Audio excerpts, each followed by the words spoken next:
Gracias por escuchar nuestros audios y podcast en RTVE Play Radio y en nuestra aplicación móvil de RNE.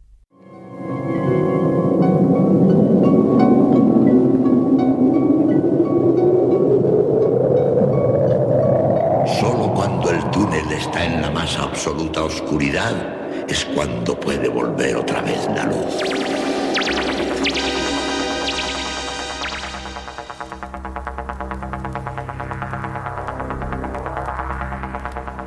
Estás entrando en el espacio en blanco.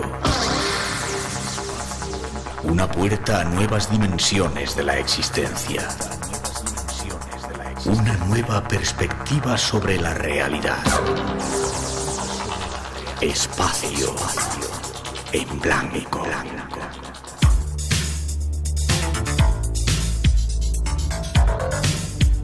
Una producción escrita y dirigida por Miguel Blanco.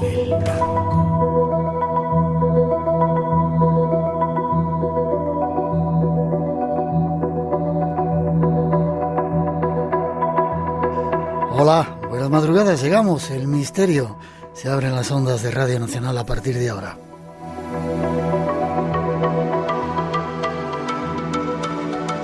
Y lo comenzamos en directo desde el estudio 101 de la Casa de la Radio, como son las 2:08, 1:08 en las Islas Canarias, con los saludos de todo el equipo que esta noche se encarga de realizar el programa.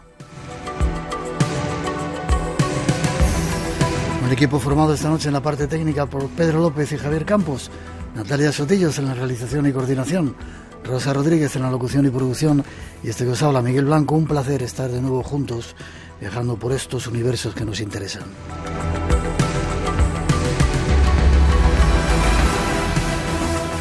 Tenemos medios para vuestras comunicaciones. Estos son nuestros medios de contacto. El teléfono gratuito del directo 900-137-137. Nuestro email espacioenblanco@rtve.es. El WhatsApp 633 50 50 11. Y si deseas unirte a nosotros en las redes sociales Facebook, Instagram y Twitter, teclea eBlanco Radio. Te esperamos. Conecta con nosotros.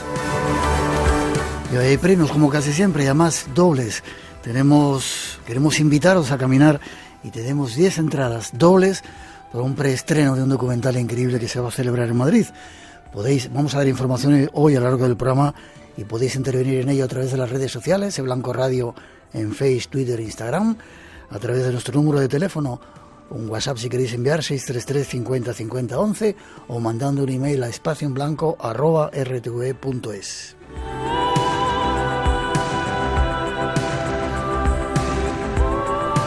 Y estos son los temas de hoy, pero avisamos, son muy, muy duros.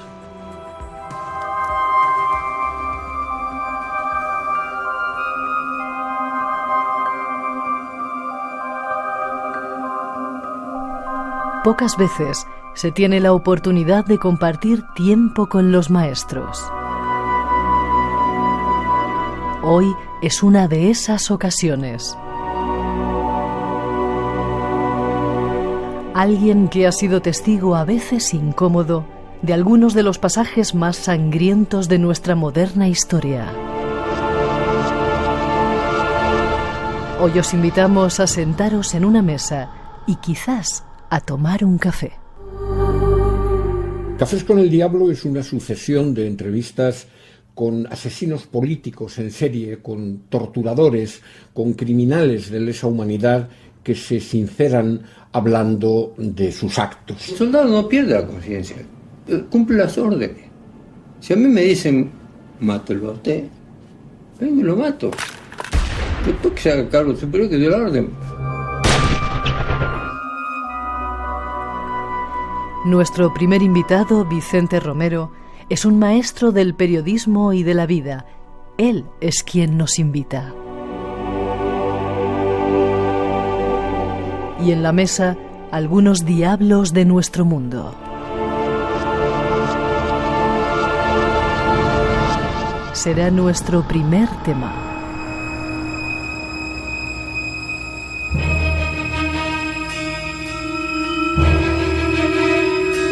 Seguiremos con un mito.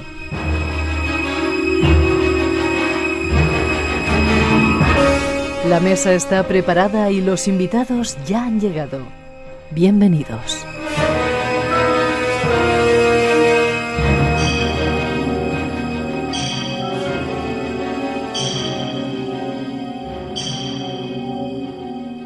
¿Te ha gustado la introducción?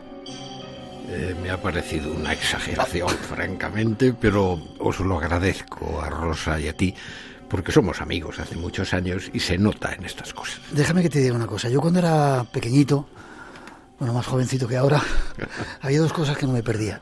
Una era el programa de Fernando Jiménez del Oso, evidentemente, de misterios, porque me atañía mucho, y el otro eran los tuyos. Fuera donde estuvieras, decía, ¿qué? No iba a decir una palabrota. Qué suerte tiene de estar en esos lugares y qué bien lo hace. Eso sí, suerte.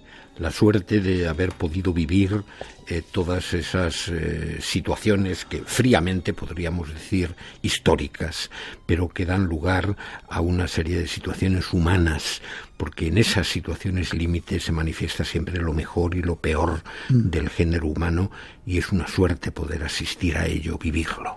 Y suerte nuestra que vengas a contarlo. Déjame que te presente para quien no te conozca, que no lo creo.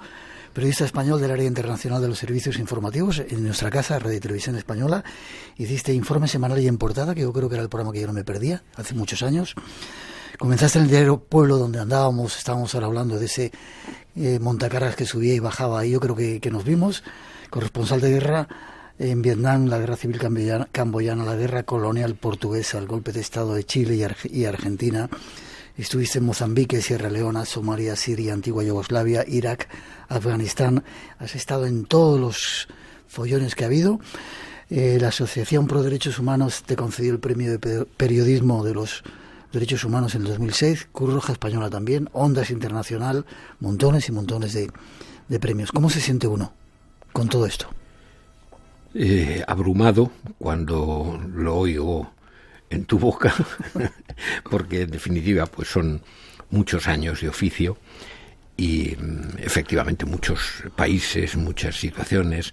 Lo de menos son los premios en sí. Lo importante es el reconocimiento de la gente, del público, de los espectadores, en primer lugar, que hace que pienses que tu trabajo está siendo útil, ¿no? Y después, pues, de los compañeros de profesión como tú, y bueno, vale la pena todo el esfuerzo para recibir esa gratificación después. Supongo que la gente cuando te ve por la calle, si te reconoce, serán muy cariñosos contigo, ¿no? Porque tienes una onda, ¿cómo tienes tanto pelo y te lo has conservado blanco que pareces Papá Noel? Una vez me dijo un niño, no recuerdo en qué país, en América Central, me preguntó un niño pequeñito que si yo era Papá Noel. Es que tienes toda la cara, te falta un poquito de barba. Pero también con ese pelo blanco y la barba, alguna vez me han confundido con misionero, incluso hubo una señora que me pidió confesión una vez. Bueno, digo, ¿y cómo te sientes? ¿La gente es cariñosa contigo cuando te ve? Que es el mayor reconocimiento que uno puede tener de su trabajo. Sí, efectivamente. Sí. Ese es el mayor premio de tu trabajo, es eso, que te reconozcan, incluso con la mascarilla puesta, muchas veces por la voz. No me extraña. Y has escrito un libro que a mí me ha puesto los pelos de punta. Aviso a nuestros oyentes que lo que íbamos a escuchar es tremendo. Se llama Cafés con el Diablo, Descenso a los abismos del mal. ¿Cuánto tiempo has estado escribiendo ese libro? No mucho, Miguel, porque lo comentaba con Rosa hace un rato, porque he sido siempre muy ordenado y he conservado siempre los textos, las grabaciones, de manera que no ha sido difícil volver la vista atrás y volver a recoger todas aquellas atrocidades que me tocó escuchar de boca de distintos responsables de matanzas, de represiones, de actos de barbarie política, ¿no? El esfuerzo fue ir haciendo todas esas entrevistas, pero publicar el libro en definitiva ha sido pasarlas a limpio y ponerlas una detrás de otra. Yo creo y recomendaría que este libro se debería de estudiar en las facultades de periodismo para que la gente supiera lo que es hacer este tipo de cosas. No sé si te lo pregunté la otra vez que estuviste en el programa, ¿Te ha pasado alguna cosa? ¿Eres oyente del programa? ¿Has escuchado el programa algunas veces? Sí, sí. ¿Te ha pasado alguna cosa misteriosa, aparte de lo de Haití, que ya lo hablamos? ¿Has tenido alguna presencia? ¿Has visto algún ovni? ¿Se te ha aparecido algún fantasma de esos, de entre los muertos, tantos como tú has visto? Pregunto. Mira, es inevitable que me hayan pasado cosas extrañas, cosas sin explicación.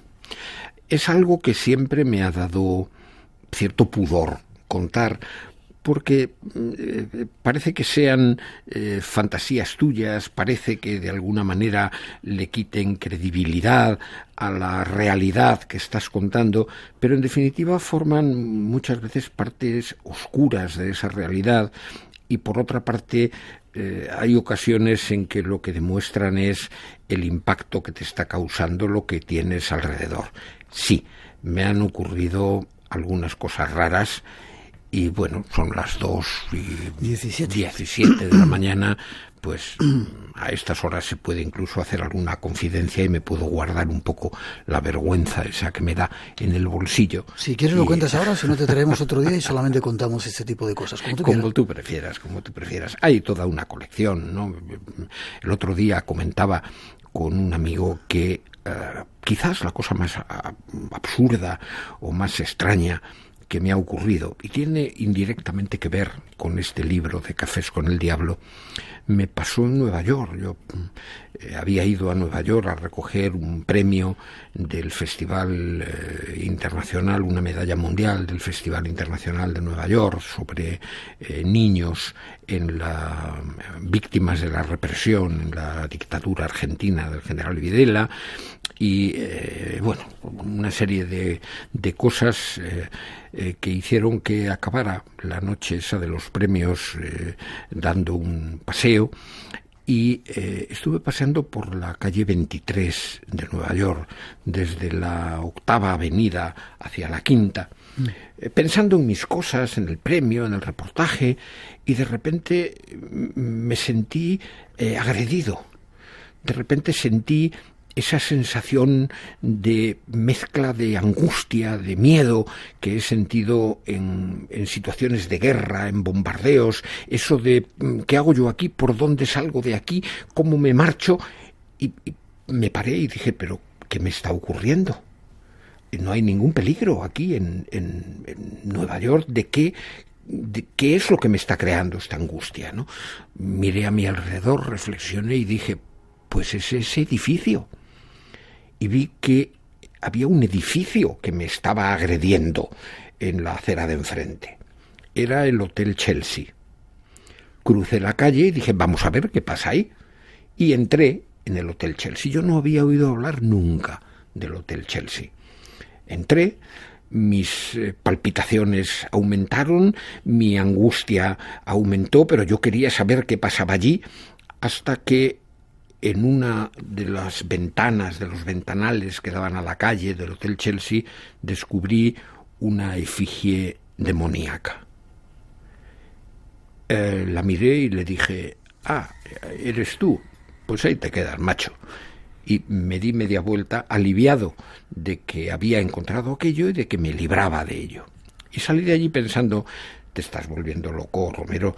Tú que no crees en Dios, vas a estar influenciado por una imagen del diablo. Pero bueno, no le di más importancia. Aquello se pasó, era una neura de las muchas que tengo, y comentándolo con un compañero de televisión, con Antonio Gálvez, que ya no está entre nosotros, Antonio, que era muy ordenado, se dedicó a buscar en Internet y encontró todo lo que había pasado en el Hotel Chelsea. En el Hotel Chelsea había habido suicidios, había habido asesinatos, era un lugar tradicional de los grupos satanistas de Nueva York y tenía una leyenda siniestra enorme que me habría podido influenciar si yo la hubiera conocido antes, pero yo no la conocía, la conocí a toro pasado, que se dice. Y bueno, pues sí, aquello quedó en mi cabeza pues como una situación insólita de las que no se pueden contar y que, bueno, pues aquí sí. Contigo sí. Aquí sí.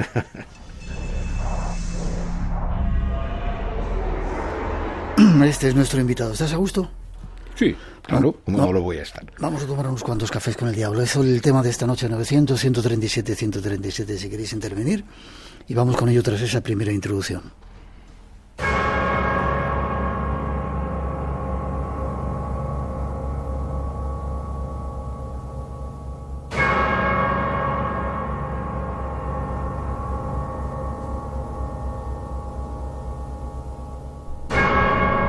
A veces, pocas ya, alguien se pregunta si existe el infierno. Sí, yo creo que la expresión que mejor define la situación social de Haití es un infierno. Yo se lo oí decir por primera vez a un cámara de esta casa de televisión española que cuando acabamos de rodar en uno de los barrios de miseria que rodean a Puerto Príncipe dijo: ya puedo decirle a mis hijas que el infierno existe porque lo he visto y he podido filmarlo. Es un infierno donde el 80% de la población vive por debajo del umbral de la pobreza, donde el 60% de los habitantes disponen de menos de 70 céntimos diarios de euro para sobrevivir, donde la mitad de los niños quedan sin vacunar, donde 1 de cada 4 niños sufre de malnutrición. En definitiva, un infierno social.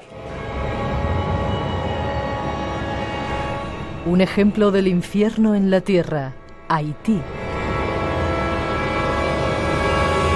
Pero hay muchos otros infiernos por el mundo.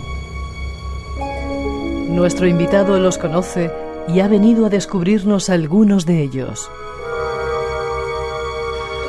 Pues empezamos. Hay muchos infiernos, ¿no? Ahí decías Haití, uno de ellos, país que ya nos hablaste de él. Hay muchos infiernos, ¿has conocido algunos? Yo creo que el que merece más en mi memoria el calificativo de infierno fue Ruanda. En Ruanda se cumple ahora el 6 de abril, aniversario de la matanza que se desencadenó en 1994, el genocidio que se inició ese día con la muerte en un atentado del presidente Habyarimana. Entramos en Ruanda, fuimos el primer equipo del mundo y el único durante bastantes días que consiguió entrar con todas las fronteras cerradas a cal y canto en plena matanza. Evaristo Canete como cámara y Antonio Gálvez como ayudante. Recorrimos el país de cabo a rabo y recuerdo que donde detuviéramos el coche y nos bajásemos para estirar las piernas y respirar un poco de aire puro, el aire no era puro, olía a muerte. En cualquier lugar donde te detuvieras olía a muerte. Y entonces ese olor pegajoso, agridulce de los cadáveres en descomposición, y levantabas la vista y a X metros de distancia encontrabas siempre un montón, no 1 o 2, sino un montón de cadáveres arracimados, echados unos encima de otros, porque en definitiva se asesinaron a 800.000 personas y se dejaron sus cuerpos tirados sobre el suelo en un país que es del tamaño de Cataluña. ¿Me permites un segundito y ponemos una pequeña información que tenemos ahí, mínima, porque no queremos regodearnos en este tipo de cosas, pero mira lo que cuentan. Por lo tanto, las Interamwe comenzaron a registrar casas y otros edificios como iglesias o escuelas donde sabían que había o podía haber tutsis, y en esos lugares es donde se producen matanzas a un nivel escalofriante. El genocidio ruandés adquirió tintes realmente dramáticos si es que la palabra genocidio no evoca directamente a esto, y la violencia fue inusitada. Se ejecutó a miles de personas diarias. La media asciende a 10.000 personas a día, a machete, a hacha, con porras, con piedras. Los que más suerte corrían morían tras ser disparados con armas de fuego o con granadas. Los que menos suerte corrían eran primero torturados, veían cómo asesinaban a sus seres queridos y luego eran ejecutados tras largo tormento. No queremos escuchar más. Tremendo lo que ocurrió, ¿verdad? Sí, además aquello se predicó oficialmente desde la radio, desde la llamada Radio Libre de las 1000 Colinas. Constantemente se lanzaban a las ondas mensajes que se podían resumir en la frase de «mate usted a su vecino». Se calificaba a los tutsis y a los hutus llamados moderados, porque eran partidarios de un entendimiento y de una convivencia, se les calificaba de ratas, de insectos, de cucarachas. Se decía, hay que acabar con todas las cucarachas del país. Tremendo. Este es un avance de lo que espera esta noche. 12:27, 1:27 de las Islas Canarias. Queremos seguir adelante. 900-137-137 por si queréis preguntar algo o participar en ese sorteo. Tenemos libros y esas 10 invitaciones queremos invitaros a hacer un camino. Escucha de nuevo Espacio en Blanco en RTVE Play Radio.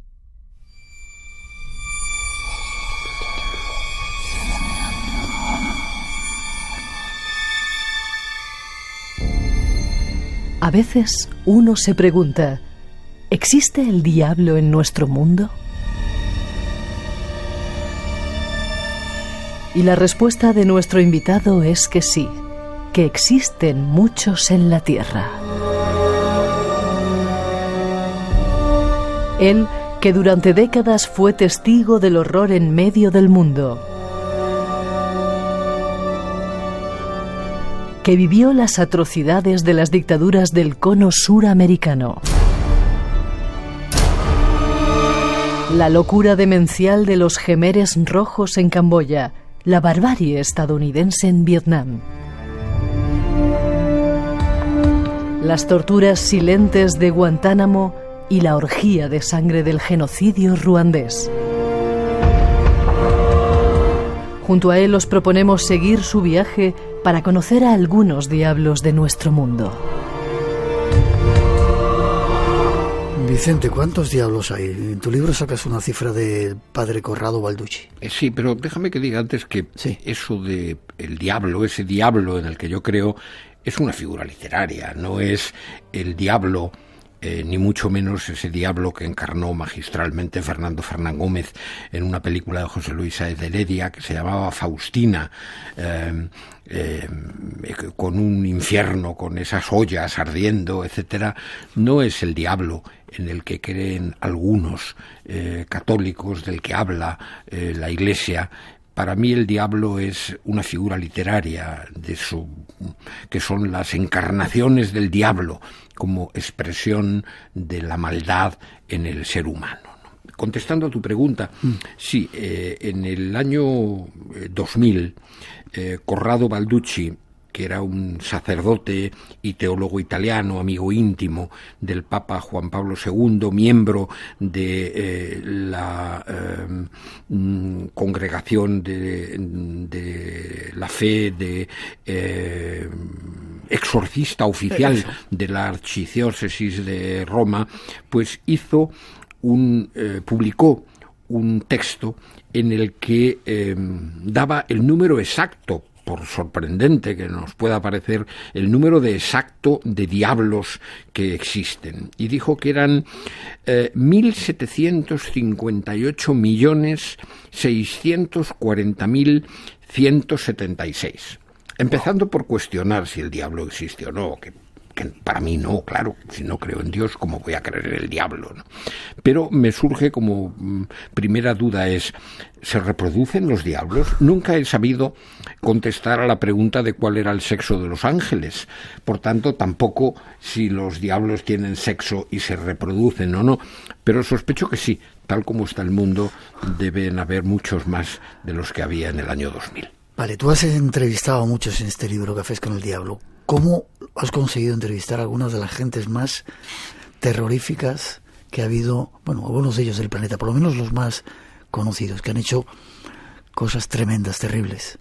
Pues la verdad es que no me explico cómo he conseguido hablar con ellos, o mejor dicho, cómo ellos han aceptado a hablar conmigo, porque a lo largo de los años se iban publicando esas entrevistas con colegas suyos, esas entrevistas con agentes de la represión, con torturadores, con personas que han sido responsables de la muerte o la desaparición de miles de personas, y sin embargo esos personajes siniestros han seguido aceptando sentarse a tomar un café conmigo, a veces en sus propios domicilios, un café en un ambiente cordial, con unas pastitas, con su mujer al lado, en un ambiente de cierta cordialidad que es imprescindible en esforzarte en mantener para conseguir esos relatos y esas declaraciones. Lo más difícil para mí no ha sido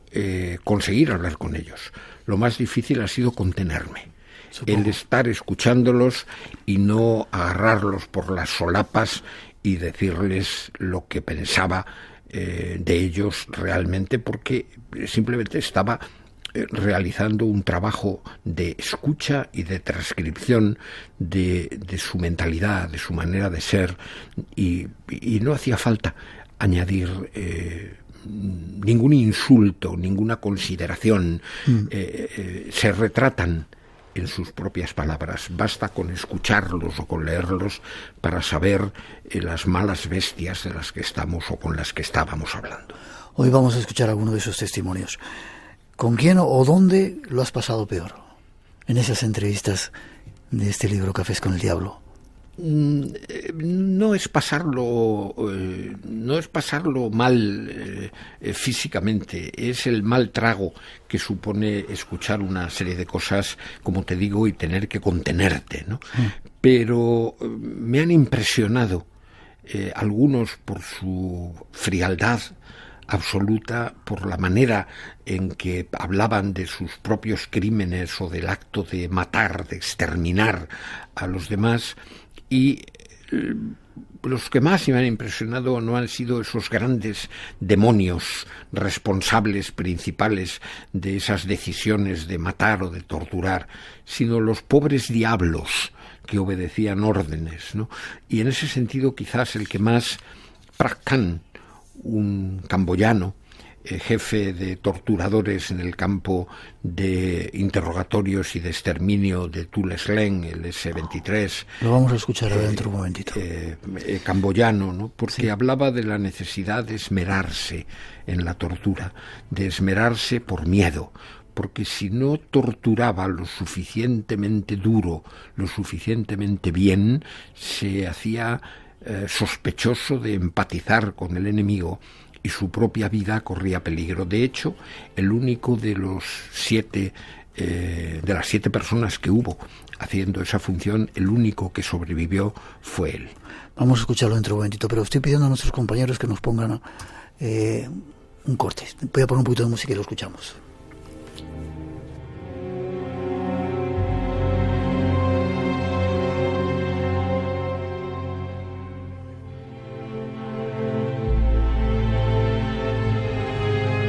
Creo que ya lo tenemos. Este es un ejemplo, luego me vas a contar quién es, pero fíjate lo que te dice. Pienso que habría que haberlos aniquilado a todos. Es mi opinión personal. ¿Por qué? Pero a todos, ¿cuántos son? ¿40.000 personas? Eran 40.000 más o menos los combatientes, los que integraban las organizaciones, en todo sentido. Son muchos fusilamientos, 40.000 fusilamientos. Bueno, lo lamento. Estamos en guerra.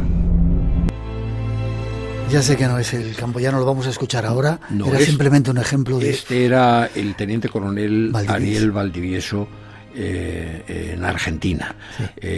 Uno de los militares de la línea más dura, que afirmaba que eso de hacer desaparecer a las gentes había sido un error, que lo que había que haber hecho era fusilar directamente y que sí, que para acabar con el problema, pues que 40.000 personas era una cifra que él consideraba razonable. 2:35, 1:35 las Islas Canarias. Como este vais a escuchar algunos otros testimonios, ya veréis. 900-137-137, y me dicen que aclare que ese preestreno que estamos anunciando hoy, estamos diciendo que es en el Cine Callao, pero es en Madrid, no en Callao de por ahí, de Sudamérica. Cine en Madrid, si queréis venir a Madrid, estáis invitados. 2:36, seguimos. Radio Nacional de España, la que quieres. Y recuerda, Solo en Podcast.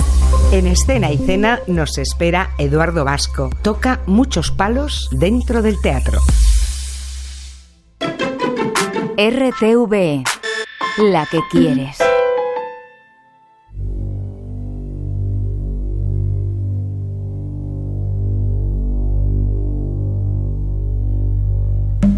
En nuestro mundo, en la historia reciente, se han cometido muchas atrocidades. Nuestro viaje nos lleva a Camboya. Quien habla es el jefe de los verdugos de Pol Pot en Tu Leng. Mi tarea consistía en interrogar a los prisioneros y torturarlos, pero de matarlos se encargaba otro departamento. Casi todos llegaban llorando y juraban que eran inocentes. Sospechaban que serían ejecutados, pero yo les aseguraba que si respondían a mis preguntas podrían volver a las comunas. Así los tranquilizaba para interrogarles mejor, pero en el fondo ellos sabían que morirían. Murieron todos excepto 5, cuyo trabajo nos era útil. Los interrogatorios eran muy duros. Para forzar a los presos a hablar, les arrancábamos las uñas o les impedíamos respirar. Ahora no comprendo cómo pude actuar con tanta crueldad. No olvidaré aquel horror mientras viva. Nuestro invitado estuvo allí y conoce la barbarie. Ahora nos cuenta. Camboya, estuviste allí. Esta es parte de la entrevista que realizaste con ese jefe de los verdugos de Pol Pot. ¿Y cómo era? ¿Cómo es ahora?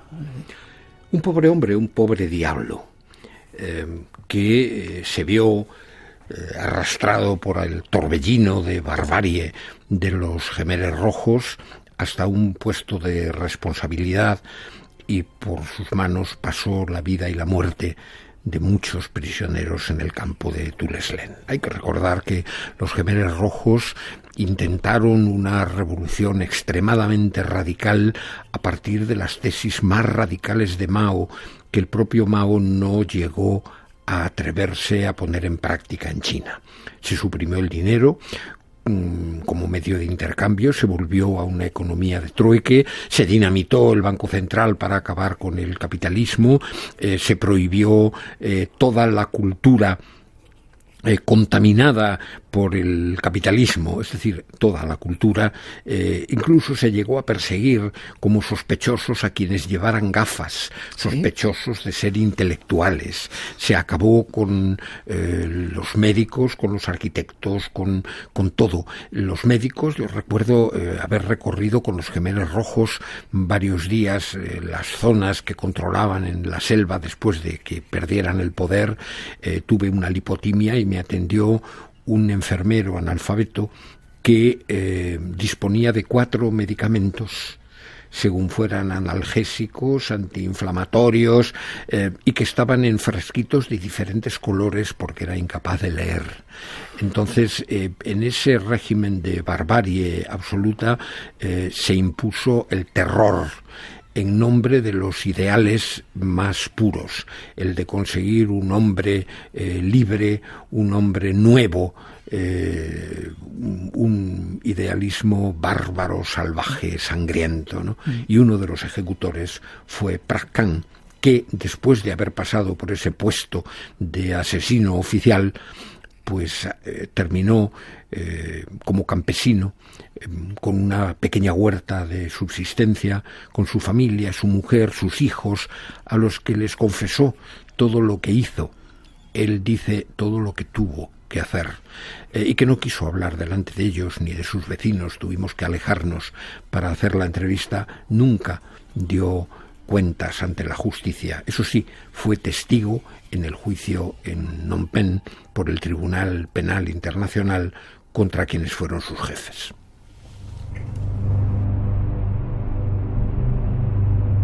Yo tuve la oportunidad, no suelo contar mucho mis cosas, de visitar esa escuela. Es uno de los lugares más terribles. La escuela 21 o 27, no recuerdo. S21. S21. Sí, el S21. Tremenda las fotografías de la gente que estaban allí, que sabían que después, minutos después, iban a morir. Tremendo el lugar. El guía que nos acompañó una vez con Ricardo Iznaola, el productor de televisión, le enseñó una fotografía de un hombre mayor con una camiseta negra y le dijo, era uno de los muertos allí, y le dijo, es la foto de mi padre que murió aquí. ¿Y cómo murió? Desesperado, se suicidó una noche mordiéndose las venas. Con los dientes se destrozó las muñecas y se desangró.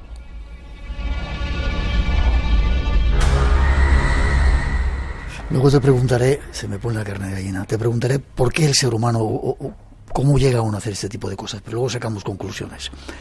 No sé si nos vamos de Camboya, nos vamos a Vietnam. Tremendo también lo que allí ocurrió, ¿no? ¿Estuviste por allí también? Sí, estuve varias veces durante la guerra y después del final de la guerra, durante el conflicto con los chinos, durante la invasión vietnamita que acabó en Camboya con el régimen de los Gemeres Rojos, en la retirada, es decir, he estado numerosas veces. Es un país que forma parte de mi vida y al que adoro. La primera vez estuve con mi mujer, creo que fue en el año 71 o 72, y en el final de la guerra con mi compañero del alma, Diego Carcedo. ¿Cómo ha cambiado ahora, Vietnam? No sé si está últimamente. Sí, se ha convertido en un país, en uno de los dragones económicos asiáticos, y ha cambiado radicalmente, aunque sigue gobernado oficialmente por el Partido Comunista. Pues es ese sistema difícil de describir, de capitalismo comunista o comunismo capitalista, y que quizás se resume gráficamente en que en Saigón, en el centro de Saigón, donde había un cartel gigantesco con la fotografía de Lenin sobre un fondo rojo, ahora hay también un cartel de fondo rojo con unas letras blancas que dice Coca-Cola. Las cosas cambian. Sí. Pero se hicieron barbaridades. El agente naranja, por ejemplo, de Elmo Suhal. Tremendo, ¿no? Esto de decir, vamos a machacar toda la selva ya que no podemos enfrentarnos contra esa gente que se esconde en túneles y todo eso, a tirarles el agente naranja y a dejarles ahí. Sí, el almirante Elmo Zumwalt fue el que ordenó el uso del agente naranja. Él lo justificaba diciendo que sus soldados sufrían muchísimas bajas y que entonces había que utilizar un defoliante para acabar con la vegetación, sobre todo en los márgenes de los ríos, porque ocultos entre la vegetación, los guerrilleros del Vietcong disparaban contra las fuerzas norteamericanas que patrullaban en las lanchas. Se hizo así. El resultado es que esas dioxinas que formaban el agente naranja son terriblemente dañinas, son cancerígenas, y lo que consiguió Zumwalt fue empapar el suelo por el que después tenían que caminar, arrastrarse, ocultarse las propias tropas norteamericanas. Y además de dejar una herencia de cáncer por generaciones entre las poblaciones de Vietnam, la dejó también en un acto de cruel justicia poética entre las fuerzas norteamericanas, que entre las que estaba su propio hijo, llamado como él Elmo Zumwalt, que murió de un cáncer. En el despacho del almirante en Washington, donde tuvimos la entrevista, estaba enmarcada la última carta a su padre de Elmo Zumwalt, diciéndole: papá, hemos combatido juntos en Vietnam y contra el cáncer, y las dos guerras las hemos perdido. El nieto del almirante Zumwalt sufre graves lacras por culpa también del agente naranja. Sin embargo, ese hombre cruel, despiadado, que no vaciló en autorizar, en ordenar el uso del agente naranja, es considerado en los Estados Unidos como un tipo progresista, como uno de los mejores almirantes que ha tenido la Marina norteamericana, pues porque favoreció el papel de la mujer como piloto de combate, toleró el uso de barbas y melenas entre los oficiales de la Marina, es decir, toda esa estética con la que se disfrazan muchos personajes absolutamente innobles para parecer gente progresista y abierta. Luego trataremos de sacar conclusiones. 2:46, 1:46 en las Islas Canarias. Damos un paso más en este periplo de Cafés con el Diablo con nuestro invitado Vicente Romero. Yo os insisto, 900-137-137. muchas felicitaciones de diferentes partes, diciendo que insuperables de nuevo. Jesús Cáceres nos escucha desde un pueblo de Salamanca desde hace más de 30 años, dice, le mando un abrazo, y así multitud te podía decir de personas que están agradecidas de que estés aquí contando esta serie de cosas. Gracias, amigos. Nos vamos con otra introducción. En Radio Nacional tenemos las noches más llenas de misterio de la radio. Adelante, disfrútalas. Estás en Espacio en Blanco, con Miguel Blanco, en Radio Nacional de España.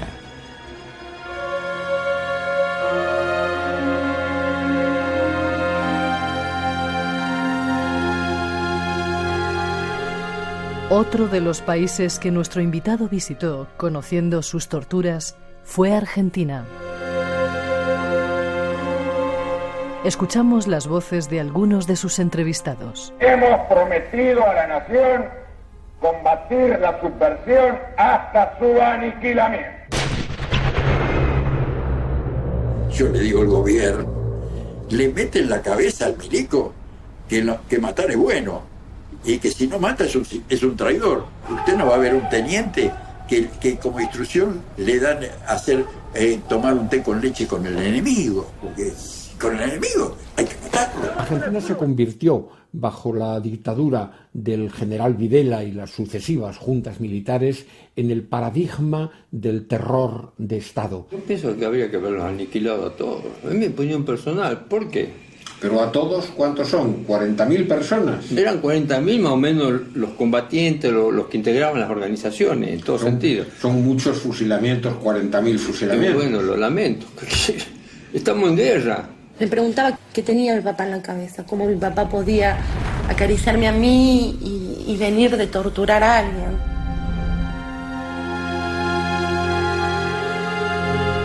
Conozcamos algo más de esta parte de la historia y de algunos de sus diablos. Nos vamos al Cono Sur. Hemos escuchado alguna de las voces, luego nos las vas a poner nombre y apellido, y me gustaría que escucharas algo que cuenta un capitán y luego me dices quién era este personaje.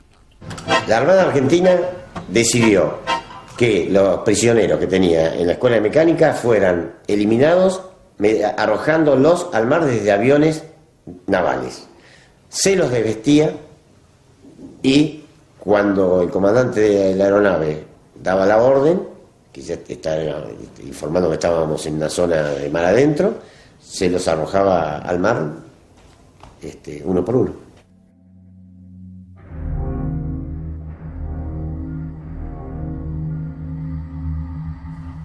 Y se queda tan tranquilo.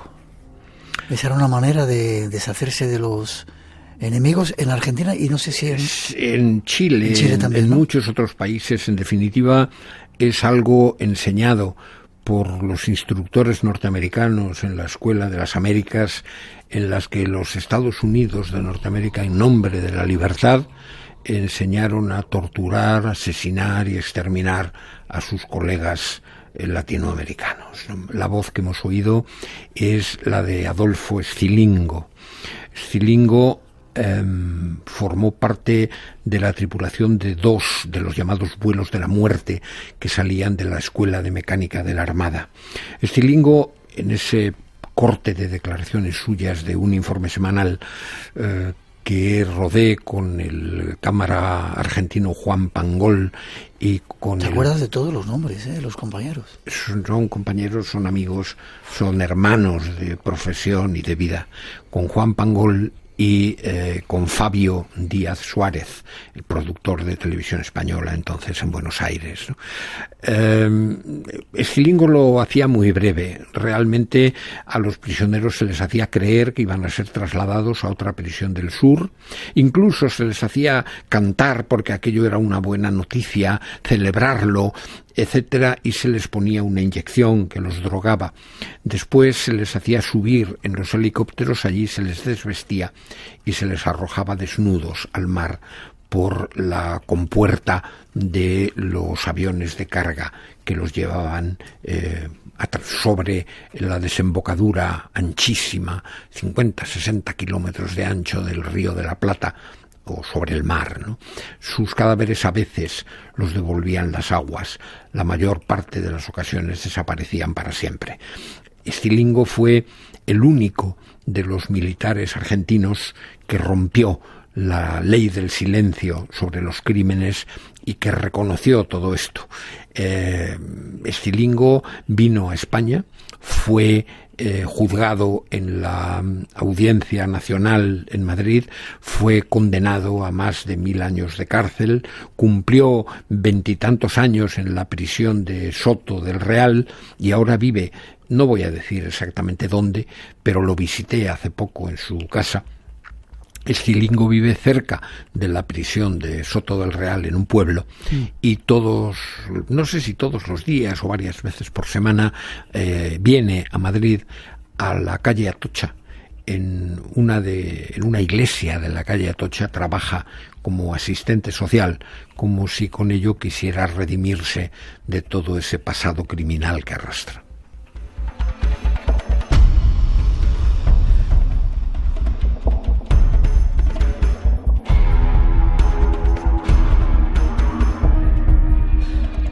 Has entrevistado a mucha gente. Tenemos otro testimonio que creo que lo tienen preparado nuestros compañeros de un mayor que también cuenta cosas espeluznantes. Y te mandan saludos desde Luz Recinos, desde Guatemala, Centroamérica. Dice que le encantas. Vamos con ello. Gracias.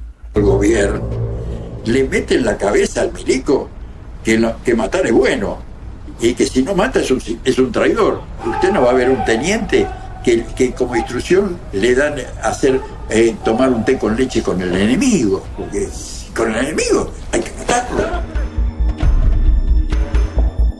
Creo que era el que te decía, si le mandaban matarte, te mataba y se quedaba. No. El que decía eso era el teniente coronel Valdivieso. Valdivieso. Este personaje, Carlos Españadero, no había hablado con la prensa antes, había tenido siempre la inteligencia de quedarse en la sombra. Este hombre era la cabeza pensante de la inteligencia militar argentina en el famoso Batallón 601, desde el que se dirigía toda la represión durante la dictadura, sobre todo en los primeros tiempos de la dictadura militar argentina. Carlos Españadero,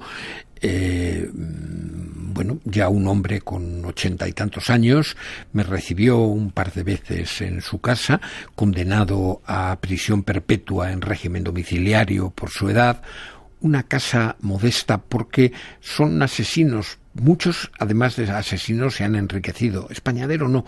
Vive en una modesta vivienda del barrio del Once de Buenos Aires, que fue donde hablamos, con su hija, y me mostró un lado humano que me impresionó. Porque todos estos, no sé qué calificativo darles ahora, todos estos individuos, todas estas encarnaciones del diablo, son seres humanos como tú, como yo, como todas las personas que nos están escuchando.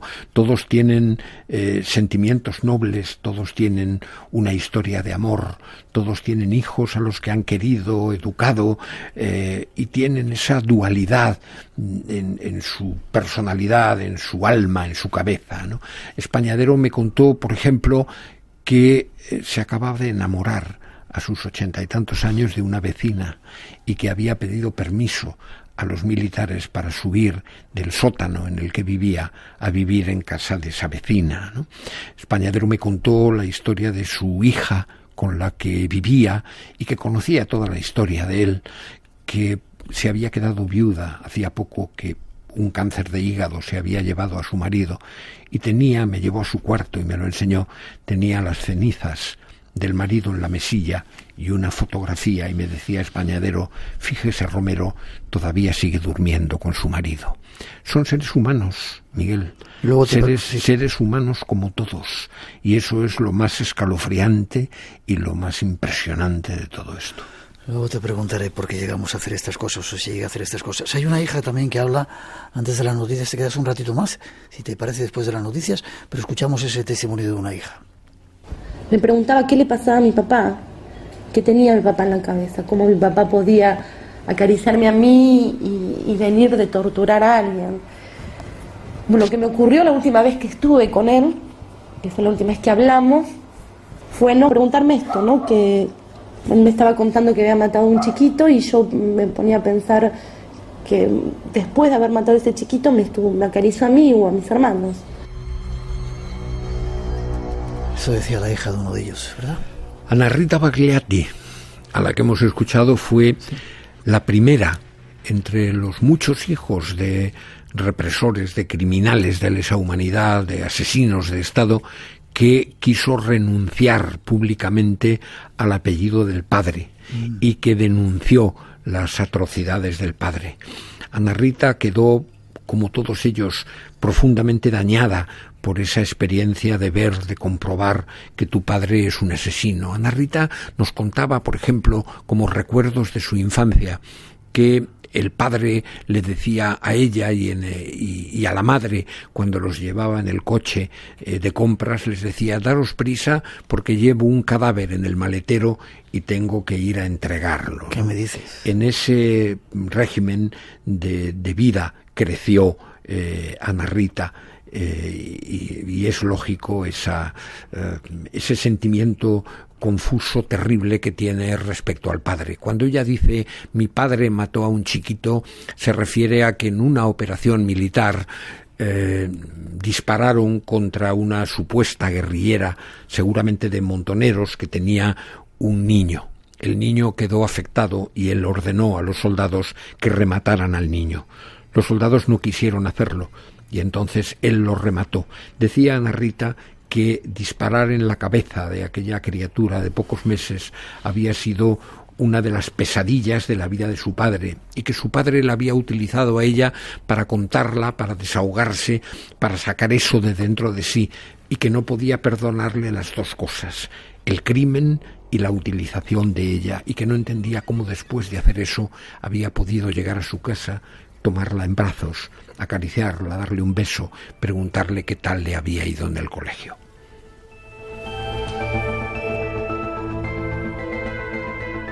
¿Cómo se nota que eres un profesional? Mirabas el reloj para ver la hora. Hemos de hacer una pausa. Llegan las noticias de las 3.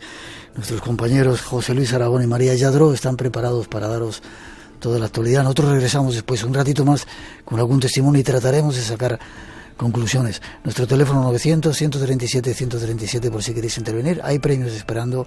No os vayáis, todavía tenemos mucho que contaros.